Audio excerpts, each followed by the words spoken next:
ça a été difficile à digérer pour tout le monde, pour les staffs, pour les joueuses. On ne peut pas être fier du résultat qui a été mis en place forcément avec une descente, mais aussi avec les différents résultats, voilà, notamment avec 2 scores assez larges. On capitalise aussi là-dessus avec un nouveau groupe qui a été renouvelé, donc ça fait partie de cette première étape, une première page de l'histoire de ce nouveau groupe. On débriefe, on essaie d'analyser pour tout de suite continuer à rebondir et à progresser dans ce projet. Donc forcément, les tests physiques, c'est déjà là pour lancer aussi la planification estivale, pour bien préparer la saison, pour que toutes les joueuses soient prêtes physiquement. Et puis on continue aussi à construire l'identité du groupe. Donc on reparle beaucoup de valeurs, de ce qu'on a en commun, de comment on peut améliorer aussi cette expérience de groupe. Ce stage est fondateur, comme il avait été l'année dernière, au même moment à Vaujany, avec après la réussite d'Angers, continuer à lancer cette saison, même si c'est en D1A. Ça sera un gros challenge quand même, puisqu'il n'est pas plus facile de se maintenir que de remonter. La prochaine étape, c'est fin août, avec un tournoi intéressant. On a réussi à avoir un bon programme sur l'année, puisqu'on a 3 tournois, 4 nations, dont 2 gros plateaux, en août et en décembre. Donc en août, on sera en Suisse contre des nations quasiment du top 10, hein, Suisse, Allemagne et Hongrie. Et puis en décembre, on ira en Hongrie pour jouer la Hongrie à nouveau, le Japon et le Danemark, donc des concurrents aussi directs pour la qualification olympique. Le processus de qualification est très peu clair. Forcément, il y a le positionnement du CIO et puis de la Fédération internationale concernant, vous l'avez mentionné, la présence ou l'absence de l'équipe de Russie, qui est déjà un facteur important, puisque sur 7 qualifiés directs, est-ce que la Russie sera dedans ou pas? Ça, c'est déjà un premier état. Donc ça, personne ne sait aujourd'hui, en tout cas au sein de la Fédération française, quelle sera la position. Et puis on attendra aussi forcément la position, puis c'est un sujet qui nous dépasse tous, voilà, qui forcément dépasse le sport. Et puis après, il y a finalement le décalage de la D1A qui va se dérouler à Shenzhen au mois d'août, D1 2023, qui aussi apporte peu de clarification, puisque forcément le championnat du monde élite c'est fait, mais on ne sait pas encore aujourd'hui quelles seront les équipes qui seront en élite l'année prochaine. Et donc des concurrents directs comme le Danemark voilà, sont pour l'instant derrière nous. Est-ce qu'ils vont rester en D1A et on aura une capacité de regagner des points par rapport à eux ou pas du tout? Voilà, ça c'est une question. Donc aujourd'hui, ce qu'on sait à peu près de manière certaine, c'est qu'il y a extrêmement peu de chances qu'on soit tête de série. Voilà. Et puis après, l'objectif pour nous, c'est de performer au plus possible sur 2024, avec l'objectif de remonter forcément, mais en tout cas de faire la meilleure performance.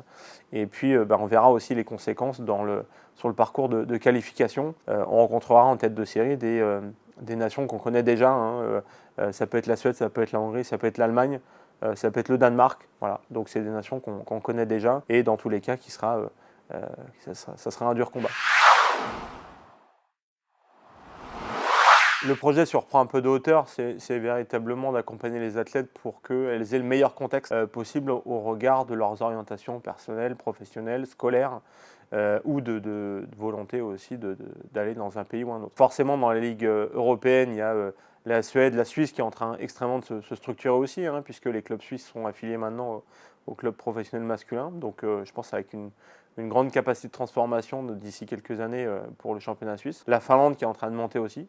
Mais effectivement, aussi par l'outil du Pôle France, on travaille à l'accompagnement des athlètes, et notamment pour préparer au meilleur niveau, aujourd'hui encore en référence, qui est les championnats universitaires, donc U-Sport au Canada, ou la NCA aux États-Unis. On a régulièrement du succès, mais aussi il y a des joueuses qui s'acclimatent mal ou finalement changent de projet. Il faut aussi l'accepter.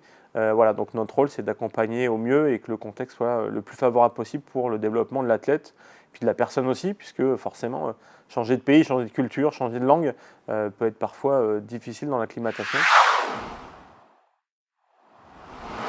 Alors le plus possible, effectivement, on essaye d'avoir un temps d'avance, et dès qu'il y a une discussion sur le recrutement d'une joueuse, on est déjà sur la négociation de ses disponibilités. Après, forcément, il y a toujours des ajustements de dernier moment, soit forcément pour un changement on voit bien le cas de Chloé Héroard qui avait signé un contrat et finalement la Ligue s'arrête. Donc on va attendre de voir ce qui se passe dans les prochains jours et prochaines semaines. en ayant confiance en elles pour un nouveau contrat. Après, effectivement, on a un plan qu'il faut ajuster par rapport aux objectifs sportifs et puis au choix de sélection au fur et à mesure des entraîneurs. Donc forcément, on revient toujours un peu à l'adage de l'entraînement, c'est important d'avoir un plan, mais aussi de s'en détacher par moment pour réussir à conserver l'objectif. Depuis l'élection de l'équipe de Pierre-Yves Gerbeau, du président, Isabelle Maire a été missionnée comme responsable de la commission féminine. Son plan de route est véritablement d'innover, de créer une dynamique nouvelle ou de relancer une dynamique concernant le championnat féminin. Et donc là, on a travaillé l'équipe du staff, l'ensemble des bénévoles et puis des élus de cette commission ont travaillé fort pour développer. Donc il y a de nouvelles équipes qui vont apparaître à la rentrée avec l'objectif au fur et à mesure qu'un maximum de jeunes joueuses puissent arriver aussi dans le championnat féminin en plus de la mixité, donc que ça soit une priorité d'améliorer à la fois en quantité mais aussi en qualité le championnat féminin. Alors malheureusement je ne vais pas tous les nommer, puis peut-être que ça en décevra certains, mais on voit bien l'investissement du club d'Amiens, du club de Tours, du club de Cergy, qui, notamment Cergy Tours et Tours Cergy ont été des matchs avec beaucoup d'influence des spectateurs cette année. Donc on voit qu'il y a un engouement. Et puis à nous, quand je dis à nous collectivement, c'est chaque licenciée féminine, chaque club, la fédération, la commission féminine, de surfer un peu sur cette dynamique pour créer à nouveau des nouvelles équipes féminines et puis arriver à quelque chose qui est plus local, de meilleur niveau. Voilà, mais ça découlera aussi du processus forcément où plus il y aura d'équipes et plus ça sera homogène. Il est jamais facile d'évaluer cet impact, l'impact de l'adhésion, l'impact de l'image des anciennes athlètes. Mais dans tous les cas, la fédération et puis même nous en tant que staff, on y croit beaucoup, d'avoir un discours d'un entraîneur masculin n'aura jamais autant de poids que l'image de leader d'une athlète qui est un rôle, un modèle pour les plus jeunes. Donc forcément, on y croit beaucoup. C'est aussi pour ça qu'on recrute au fur et à mesure des entraîneurs féminins qui ont passé leur diplôme. Donc je pense à Morgane Rier qui vient d'être recrutée aussi pour collaborer avec Baptiste Arpin. Et puis on saura profiter aussi de son expérience en tant qu'athlète sur la vie de vestiaire, sur la communauté. Et puis forcément son œil du haut niveau puisque elle a une dizaine de championnats du monde, donc c'est extrêmement impressionnant. Le staff des moins de 16 ans, Marion Almos qui prend le leadership avec Alison Obre, qui sont deux anciennes athlètes.